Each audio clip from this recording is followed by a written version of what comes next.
versículos 1 a 12, diz exatamente a respeito do ensino metódico, sistemático e assíduo da palavra de Deus.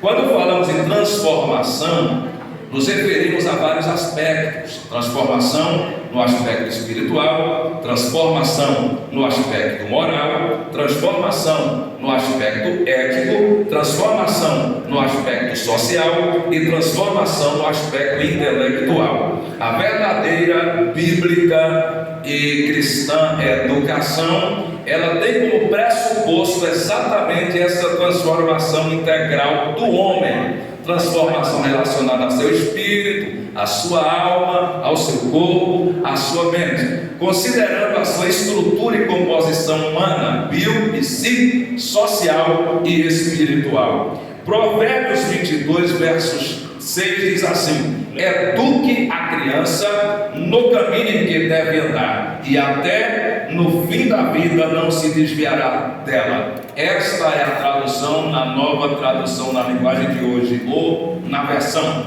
Daniel 12, verso 3 diz: os mestres sábios, aqueles que ensinarem ou educarem muitas pessoas, levando-as a fazer o que é certo, brilharão como as estrelas no céu, com um brilho que nunca se apagará. Cito a versão também NTLH, nova tradução na linguagem de hoje.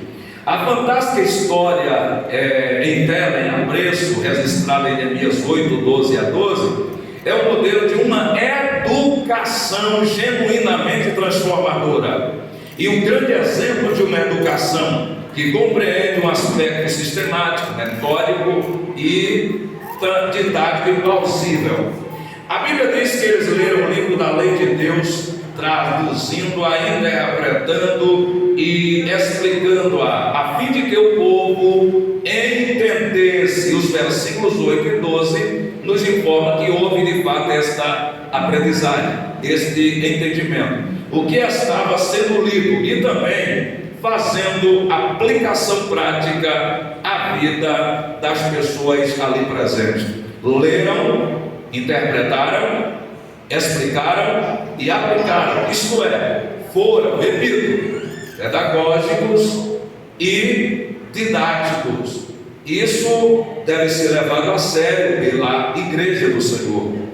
Não podemos, meus amados irmãos, não pode, na verdade, haver real ensino sem real aprendizagem por parte do discente. Se houve ensino e houve por parte do corpo docente e houve interesse por parte do corpo discente, então houve de fato ensino ou aprendizagem. Senão, tem alguma coisa errada. O termo educar, é interessante dizer que ele deriva de um outro que significa literalmente conduzir para fora, trazer para fora. No nosso caso aqui, trazer para fora da ignorância, de dentro da ignorância para fora da ignorância, e para a verdadeira aprendizagem. Os homens, enquanto ensinam, dizia Sene, eles aprendem também. Mas o que é aprendizagem? Aprendizagem, de fato, estritamente falando, é uma mudança de conduta do educando, a partir dos conhecimentos adquiridos pela prática e pela experiência do docente como discente no processo de ensino-aprendizagem. Não havendo mudanças de comportamentos de quem está a aprender, dizia o mestre de saudosa memória, Antônio Gilberto, que não houve aprendizagem. Segundo ele, a prova cabal da aprendizagem é o processo de mudança comportamental por parte do discente, ou do aluno, ou do aprendiz. Repito, não havendo mudanças de comportamento de quem está a aprender, não houve real aprendizagem. Segundo a psicologia, a aprendizagem ela é consequência de reforços ou reforçamento. E esse é o papel do educador: reforçar o aluno, o interesse, a motivação, e oferecer os meios e as condições para que este aprenda. É um dos papéis do educador cristão reforçar no aluno a aprendizagem.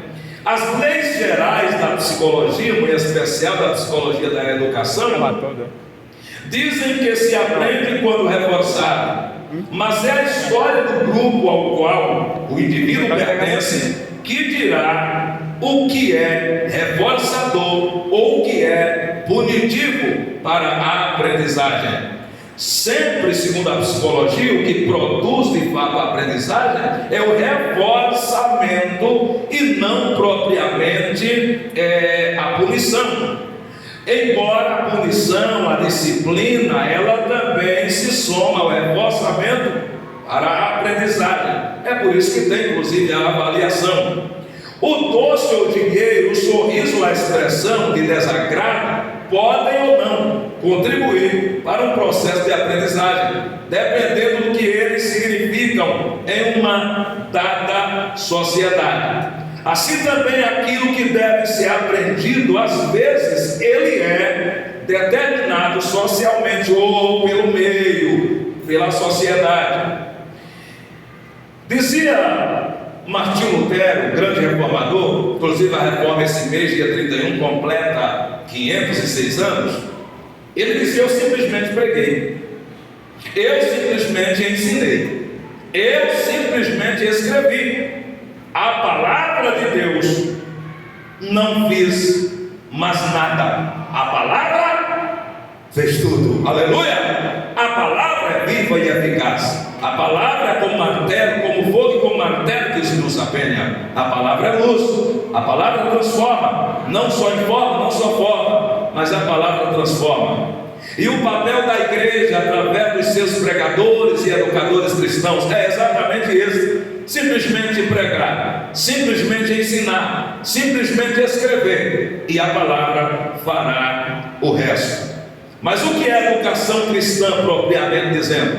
Educação cristã, procedente do vocábulo latino educatione, significa literalmente, etimologicamente, instrução, ensino. Instrução, ensino. A palavra educação ainda significa extrair, tirar de dentro. Em termos pedagógicos, educar pressupõe o desenvolvimento pleno das faculdades físicas, das faculdades intelectuais e das faculdades morais e das faculdades espirituais do humano, implicando em contínuos ou continuados ou progressivos aperfeiçoamento deste aprendiz, implicando em contínuos aperfeiçoamento em virtude da educação recebida. Então, a verdadeira educação implica em contínuos aperfeiçoamento do educando, do aprendiz, do discente, em virtude da educação que ele está recebendo. O texto em apreço de Neemias capítulos 8, versículos 1 a 12, dizem, no versículo 1, em primeiro lugar, que eles se reuniram, o povo se reuniram como um só homem. Isso significa dizer, meus irmãos, que a unidade na diversidade estava ali presente. Isso significa dizer, meus irmãos, que é indispensável para uma educação transformadora a unidade da fé pelo vínculo da paz. Não basta estarmos reunidos, precisamos estarmos unidos em um mesmo propósito de fé e de amor. Em segundo lugar, ainda no versículo 1, está escrito que eles pediram que fosse trazido e lido o livro da lei do Senhor. A Bíblia, ela era, é e sempre será o livro mais amado, mais apreciado, mais honrado, mais respeitado e mais lido pelos cristãos, considerando que a Bíblia é o nosso livro-texto como professores e como pregadores. O texto em foco revela uma fome pela palavra de Deus, isso da parte daquele povo ali reunido. E em terceiro lugar é dito que Esdra, que era sacerdote, escriba ou escrivão, ele conseguiu reunir um grupo de 13 professores, 13 auxiliares, 6 à sua mão direita, 7 à sua mão esquerda, e além desses 13 auxiliares, ele contou também com o apoio, com a cooperação, com a presença de 13 levitas. Os levitas, para quem não sabe, eram descendentes legais de Arão. Os levitas eram os responsáveis pela condução da Arca da Aliança, o maior símbolo da justiça e da presença de Deus entre o povo de Israel. Eles deviam conduzi-la não em animais, mas nos homens, 4 levitas. Eles eram os auxiliares mais próximos dos sacerdotes, e estes, por sua vez, os auxiliares mais próximos dos sumos sacerdotes. Os levitas, irmãos, eles eram multifuncional, eles eram multiuso, eles eram educadores, eram ensinadores. A maioria dos levitas também eram músicos, cantavam, dirigiam cântico na congregação. Eram pessoas, como hoje ainda temos, graças a Deus, alguns irmãos e algumas irmãs que são multifuncional e multiuso, faz tudo ou quase tudo, muita coisa a serviço do reino. Enquanto uns acham que fazendo uma só coisa ou até nenhuma é autossuficiente, mas as Escrituras dizem assim: tudo que vier à tua mão para fazer, faça conforme as tuas forças. Claro que a gente só faz aquilo que vem à nossa mão para fazer conforme as nossas forças e conforme as nossas aptidões e habilidades. Sim ou não, meus irmãos?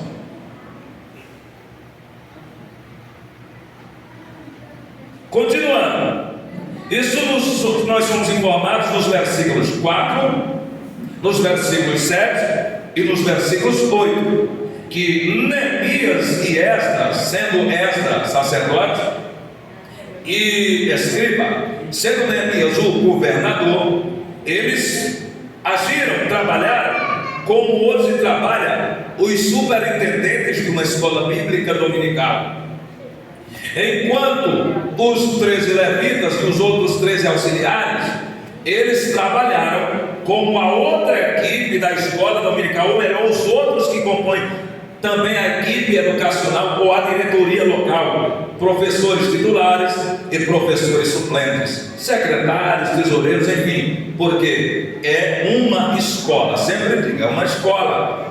É um sistema educacional, só que é uma escola bíblica, porque a Bíblia é o livro de texto, e dominical, porque no nosso caso funciona, ao menos aqui, no domingo pela manhã. Já na 18 não é dominical, já na 19 também não é dominical, ok? Porque dominical relaciona-se ao dia.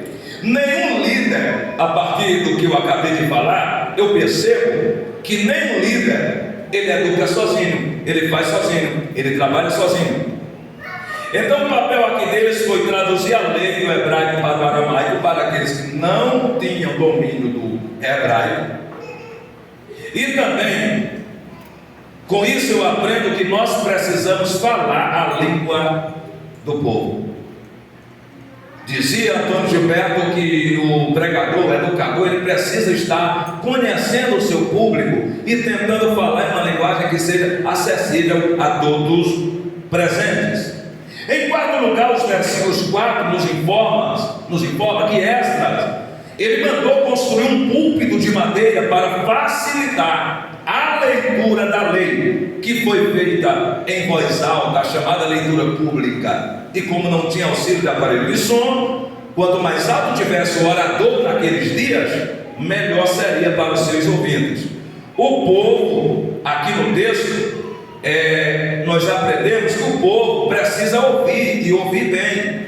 E ouvir bem não significa dizer quando o professor, quando o pregador fala alto. Não, dependendo que, falando mais baixo um pouquinho, a pessoa ouve melhor. A gente tem que ter essa preocupação de falar de uma forma que o povo ouçam e entendam. Precisamos, professores e pregadores, modelar, educar, disciplinar tudo, inclusive a nossa voz, ajustando a compreensão do povo, ajustando ao ambiente e etc. e tal, considerando as pessoas que temos na igreja. Temos pessoas de idade, que aqueles que não estão com problema auditivo ficaram com uma sensibilidade auditiva. Considerando crianças, irmãos, criança tem uma sensibilidade auditiva muito grande.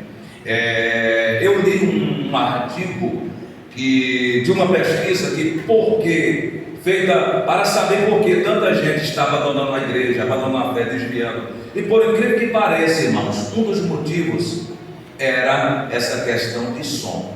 Tem pessoa que tem uma sensibilidade auditiva muito grande e as igrejas pecam muito nessa questão. Porque o ideal seria caixas adaptadas ao ambiente.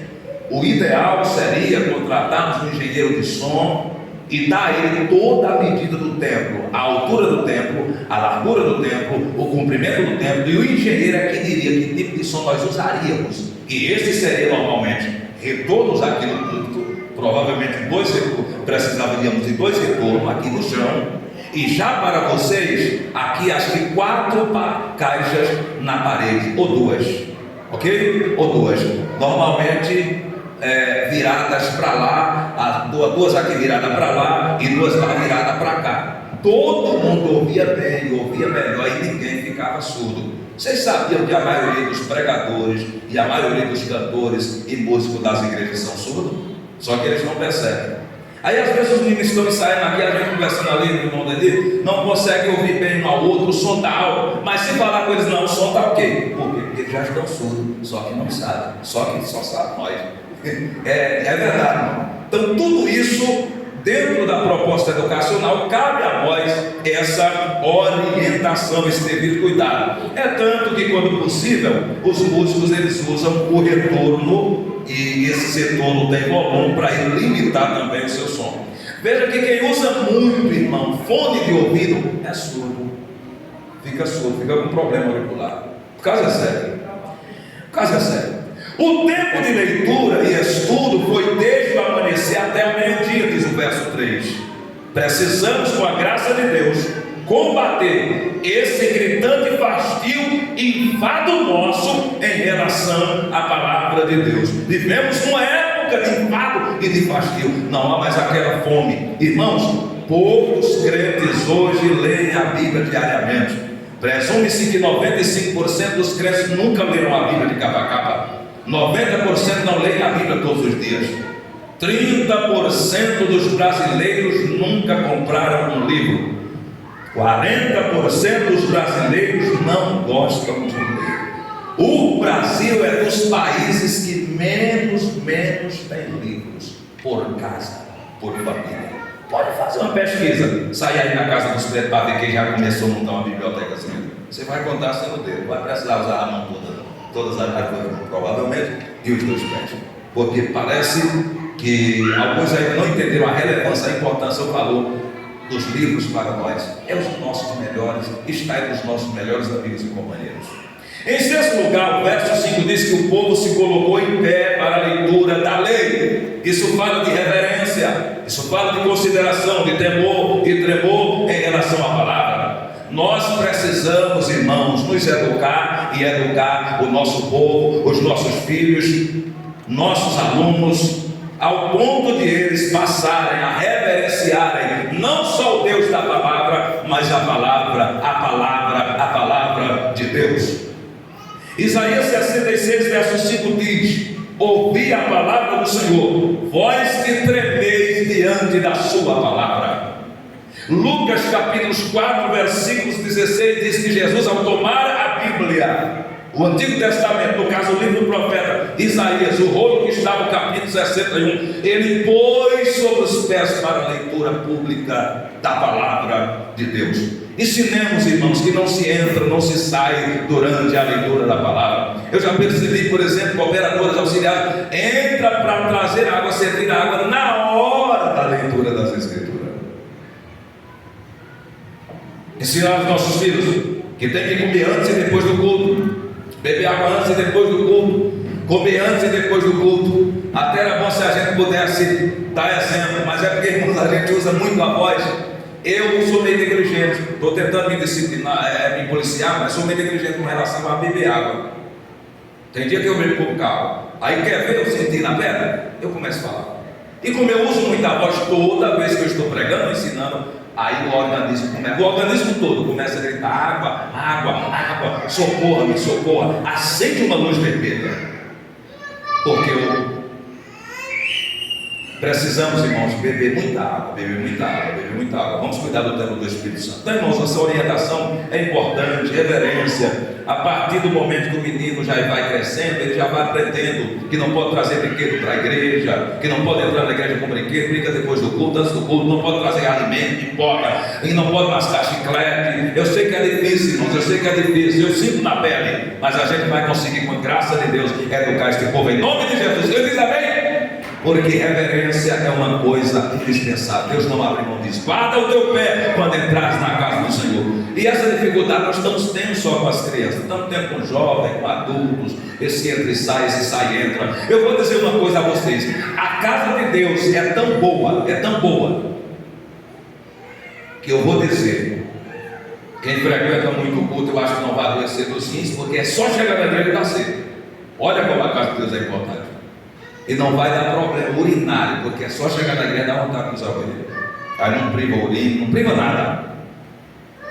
Claro, irmãos, não estamos generalizando. Tem irmãos que fazem o máximo de esforço para usar o banheiro antes e depois, para beber água antes e depois. Em sétimo lugar, o versículo 8 diz que os professores traduziram e interpretaram a lei de forma tão clara e evidente ao povo, declarando e explicando o sentido, faziam que, lendo, se entendesse. Grava essa palavra: se entendesse. É o nosso desafio, é tentar ser entendido, ser compreendido na pregação e no ensino. Hoje nós estamos vendo, irmãos, pregadores parecem um narrador de futebol. Meu Deus do céu, meus irmãos, o efeito da palavra deve-se à leitura, à interpretação, à explicação e à aplicação. E não se aplica, não se pratica se não há leitura, se não ouve, se não entende, se não compreende, se não há boa explicação. Então a luta do pregador e do educador é para que seja entendido, compreendido, para que o povo lembre depois, alguns dias ou alguns anos. Ao professor compete, repito, o papel de ler. Isso aqui, irmãos, não é para memorizar só, é para aprender mesmo. Ler isso, a Bíblia e todos os livros. Vocês não vão, alguém pensa que a lição da escola dominical não precisa de uma interpretação e adaptação à realidade dos nossos alunos? Precisa. O pregador precisa estar se especializando em hermenêutica, que é a ciência, a arte e a técnica da interpretação de textos. A interpretação é essencial: leitura, interpretação, explicação e aplicação. Entender-se, a ideia aqui, a palavra aqui, entender-se, do hebraico é bim, que significa entender, discernir, perceber, captar, considerar, observar com atenção, ser perceptivo, ter discernimento. Olha quando há verdadeira aprendizagem, o que é que acontece com o nosso povo? Eles entendem, discernem, percebem, captam, consideram, observam com atenção, são perceptivos, passa a ter discernimento. E esse verbo ele aparece no Antigo Testamento por mais de 165 vezes. Olha como Deus se importa com esse processo de aprendizagem. E refere-se àquele processo inteligente de percepção, de discernimento e de compreensão que todos os seres humanos têm em diferentes graus. Todos aprendem, irmãos. E a psicologia da aprendizagem, ou melhor, do desenvolvimento, ela vai confirmar, corroborar esse verbo bim, que todo ser humano aprende, a menos que ele não queira aprender. Nós aprendemos lendo, ouvindo e vendo. Por exemplo, como eu aprendo aprendo como é mais ou menos uma oração da abertura do culto? Olhando como é que o meu pastor faz, que já sei, é uma oração curta. Depois da palavra, é uma oração pequena, não é uma vigília. Para encerrar o culto, não é uma vigília, é uma oração curta. Para abrir um culto, 2 ou 3 louvores da harpa. Eu aprendo ouvindo, lendo e vendo. Só se eu não quiser. Não existe uma pessoa tão tapada, tão rude, que não consiga aprender. É só ela querer. Agora, os teóricos da educação, e especialmente fugiu da memória agora, ele dizia que o ser humano só aprende aquilo que quer aprender e quando quer aprender. E eu concordo. Não tem professor bom para quem não quer aprender. Vocês vejam que em nenhum lugar o mesmo professor ensinando, uns estão se desenvolvendo rápido e outros não. Então o problema não estaria no professor. Ok? Depende também de mim, não depende só dos meus professores. De mim deriva-se um substantivo do verbo bin, binar. Binar significa compreensão e ocorre 37 vezes no Antigo Testamento. Acompanhe. No texto em apreço, irmãos, está escrito que a renovação espiritual, ela não veio até que o povo compreendessem claramente o que estava sendo ensinado. Se há verdadeira aprendizagem, a verdadeiro ensino, haverá verdadeira aprendizagem. Eu estou até nos adiantando um pouco aqui do que eu ensino no STAPEC, Seminário de Treinamento e Aperfeiçoamento para Pregadores e Educadores Cristãos. Em todo lugar, o povo voltou aos seus lares para se alimentarem, para mandar porção, enviar porção, fazer ação social, dividir o pão. Por quê? A Bíblia diz, verso 12: porque entenderam a palavra de Deus. Só haverá efeito, só haverá transformação genuína, só haverá transformação duradoura quando o povo entenderem ou aprenderem a matéria que está sendo ensinada. Então eu convido a igreja, alunos, professores, docentes e discentes, a abracemos essa proposta divina, bíblica, de ensino-aprendizagem, e vamos nos educar, e assim transformarmos e transformar os outros. Amém? A nossa casa, a nossa família e a nossa sociedade. Quais as lições, vamos fechar já, que nós aprendemos com tudo que eu citei, ensinei do texto em apreço nesta noite? Primeiro, é preciso termos união. Escola demanda gastos, investimentos, custos altos. Então precisamos de união. Se quisermos ter uma educação verdadeiramente transformadora, a igreja como um todo precisa entender que nós somos um povo em Cristo Jesus. Diz Efésios 1, 22 e 23.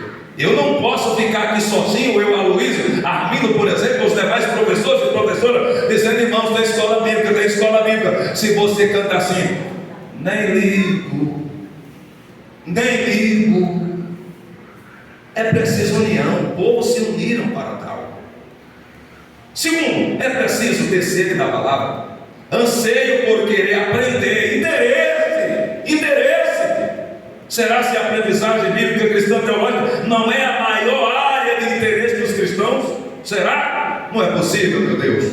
O homem só aprende, repito, se quiser aprender. O homem só aprende aquilo que quiser aprender. E a terceira lição: é preciso ter disposição para o ensino-aprendizagem bíblico. Precisamos sermos metódicos, assíduos e sistemáticos. Metódico, refiro-me ao método. Assíduo, refiro-me ao processo contínuo. Eu me matriculo e eu vejo todas as aulas, se possível for. Sistemático, eu me refiro, meus irmãos, à organização das ideias, tanto na mente como na hora da exposição.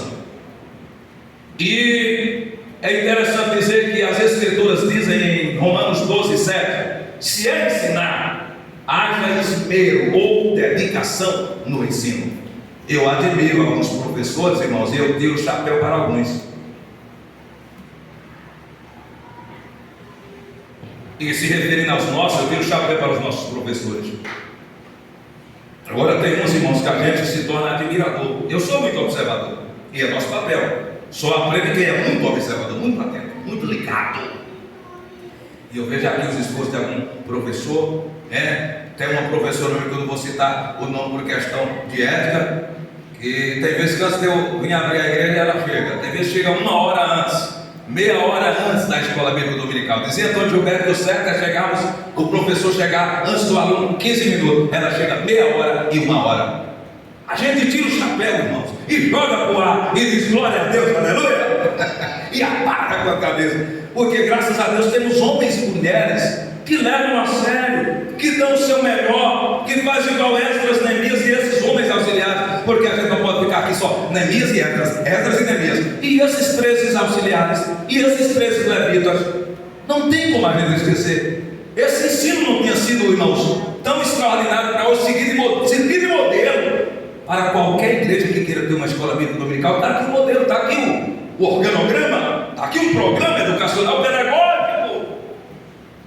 Graças a Deus, graças a Neemias, graças a Esdras, mas graças aos 7 homens à sua esquerda, aos 6 homens à sua direita e aos 13 levitas que ajudavam no processo de interpretação, de explicação e de aplicação. Todo mundo sai dali entendido. Quarta lição: é preciso ter atenção à palavra. Hoje, irmãos, há muito déficit de atenção. Hoje a perca de foco, o desvio de foco quanto à palavra é demais. Tem irmãos que quando chega na igreja dá um sono terrível. Não vamos mais nem pedir poltrona aqui, bancos acolchoados. Vai piorar a situação. Poltronas para o culto. Não, nós vamos cair no sono.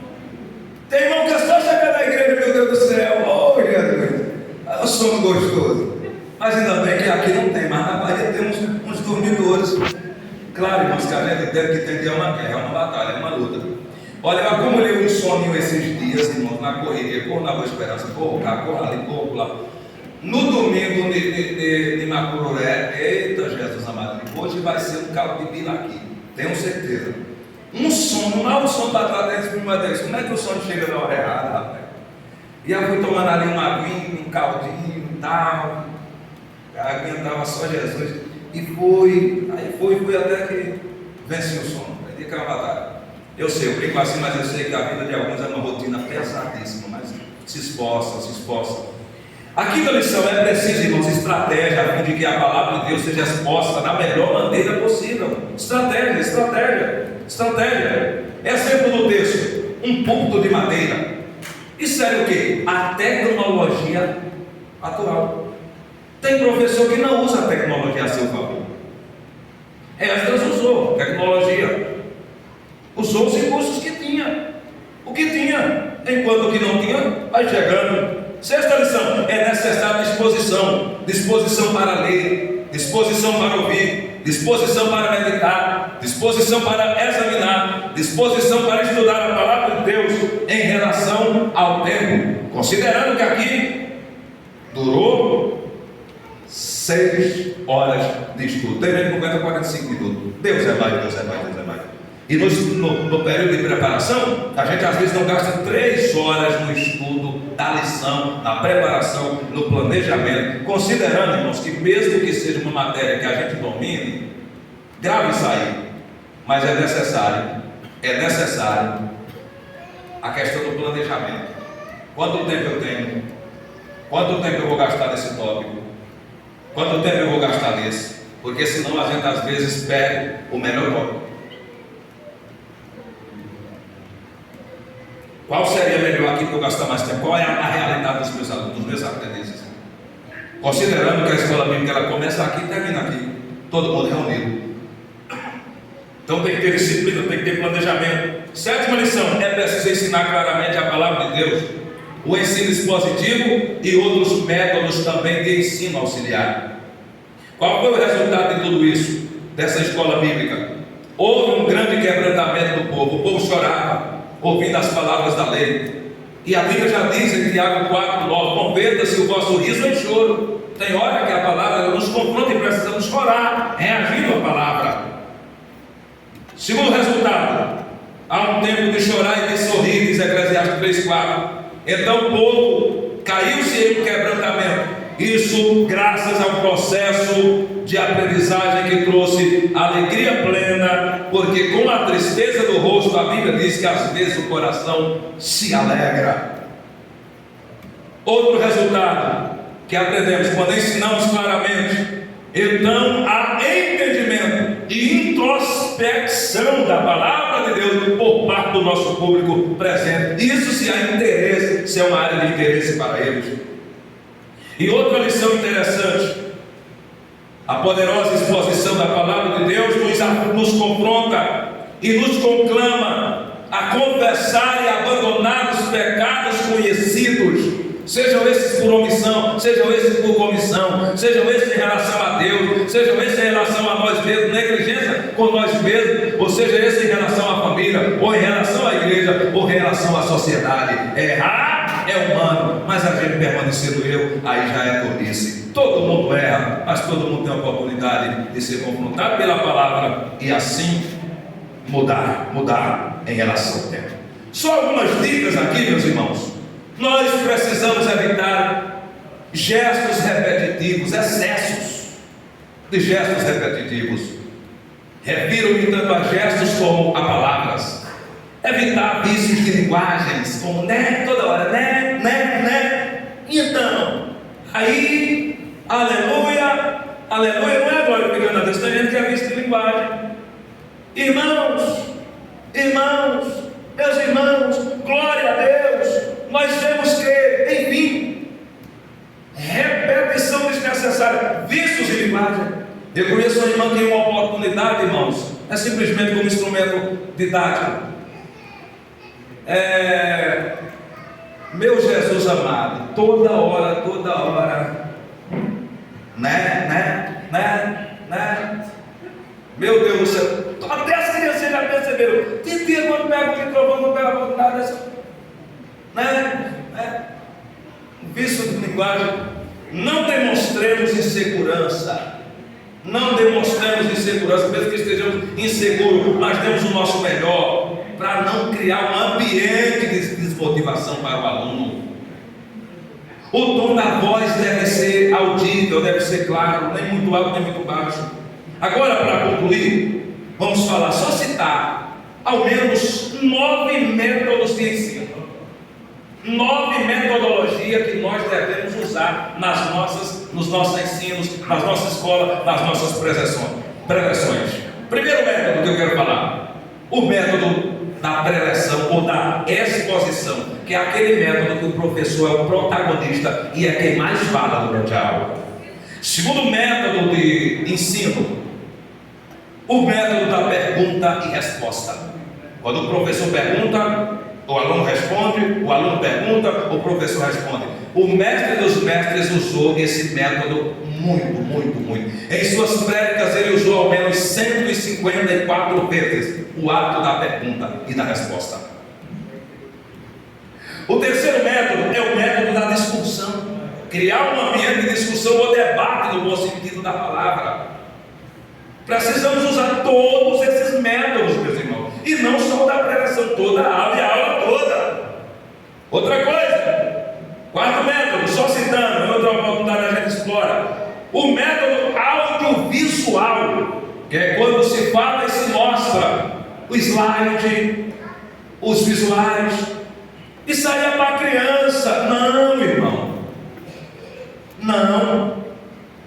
Um especialista em educação ele disse assim: não existe um só método de ensino que seja eficaz para todos os alunos ou para todos os aprendizes. Cada um de nós aprende de uma forma diferente, e há uma tendência comprovada de nós professores só usar a metodologia de ensino com a qual nós aprendemos. Mas cada irmão aqui tem uma forma de aprender.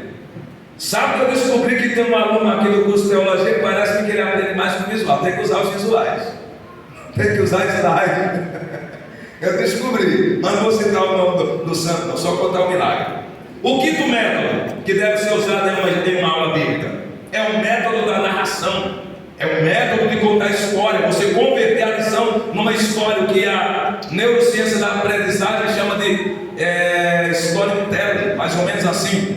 Precisamos usar essa metodologia. Principalmente criança gosta muito de história. O sexto método que devemos usar é o método da leitura. Levar a classe à leitura, levar o povo a ler, para o povo vencer a preguiça. E outra, tem gente que aprende muito lendo por si. E ao ler, você já entra com o método da pergunta. Comente um pouco. O que não entendeu nesse parágrafo? O que não entendeu nesse subtópico? O que não entendeu nesse tópico? Você já usou outro método. Aí todos os alunos aprendem. Porque você acerta um método de um, acerta o método do outro, e assim sucessivamente. O sexto método o sétimo método de ensino é o método da tarefa, passar a leitura, passar a escrita, botar o povo para escrever, botar o povo para ler, botar o povo para pesquisar, botar o povo para fazer trabalho e apresentar trabalho. É escola, ok? Sem pegar pesado, como eu fiz lá no curso, não foi, Danita? Maneirinho, mas criou uma forma de avaliação, não foi, William? Todo mundo gostou. Eu botei lá, dividi aí o grupo, olha lá, os mesmos grupos já tinham feito uma avaliação, todo mundo. Agora, cada grupo faça uma pergunta da disciplina de hoje, da matéria de hoje. Uma dúvida que você tenha dentro da matéria de hoje, ou algo que você queria ampliar, e etc. Faça uma pergunta. E todo mundo já apressado, curioso que faça a pergunta. E a resposta dele, não se preocupe. Depois a gente vai revelando mistérios. Aí fizeram a pergunta, você fez uma pergunta difícil, pensando que era eu que ia responder. Quando estava pronto, pega a tapinha da garrafa, coloca todo mundo aqui, coloca o papelzinho colado. Depois sai, agora pega. Cada grupo pegou um papelzinho, diga agora leia e responda escrito e oralmente. É uma forma muito boa, não é? Aleluia! Fui muito gentil, não é, meu Deus? Cadê? E o oitavo método de ensino é o método demonstrativo. Você usar ilustrações como as parábolas. Quem lembra das famosas parábolas de Jesus? Ilustração, método demonstrativo, pegando acontecimentos do cotidiano e ilustrando verdades da moral e do reino de Deus. Opa, todo olho aqui nesse relógio de ouro aqui, ó. Esse relógio banhado a ouro. E em nono lugar, o nono método de ensino é o método reflexivo, quando você leva o aluno a refletir. Como está a nossa vida em relação ao que nós acabamos de ler? A nossa vida está coerente? Um exemplo, eu dou uma aula sobre as obras da carne e o fruto do Espírito. Aí eu uso o método reflexivo. De fato nós amamos? Você tem certeza que você ama com o amor divino? Com o amor ágape, verbo, ou ágape substantivo? Tem certeza? Reflexivo. Porque consideremos, irmãos, que o cérebro, ele aprende de várias formas. 10% do que o cérebro humano aprende é lendo, 20% ouvindo, 30% observando como os outros fazem, como os outros pregam, como os outros ensinam, como os outros dão uma palavra, como os outros dão uma saudação, como os outros fazem, como os outros se vestem, como os outros se comportam. E 50% vendo e ouvindo. Quando você une as duas coisas, visão e audição, aí chega a 50%. Quando você usa dois sentidos ao mesmo tempo, simultaneamente. 70% discutindo ideias. É por isso que tem que ter um método da discussão na sala de aula. E 80% fazendo, praticando o que você já aprendeu ou está aprendendo. Por isso que tem que ter todos esses métodos. E 95% a gente aprende ensinando o que a gente está aprendendo. Eu ouvi dizer aprendeu porque nós nunca aprendemos. Nós estamos aprendendo. Ninguém pode dizer, eu aprendi teologia própria. Vocês não aprenderam, vocês estão aprendendo. Amém? Deus abençoe, com isso sobre os pés. E encerramos aqui. Não dá tempo de recapitular por conta do tempo, mas eu espero que eu tenha contribuído com a Igreja de Cristo com relação à importância, à relevância, à necessidade de uma educação que produza mudança, transformação em nossas vidas, de dentro para fora, nos faça melhor, intelectual, espiritualmente, moralmente, eticamente, socialmente, em nome de Jesus, amém? Ponha sobre os pés. Quinta-feira, queridos, temos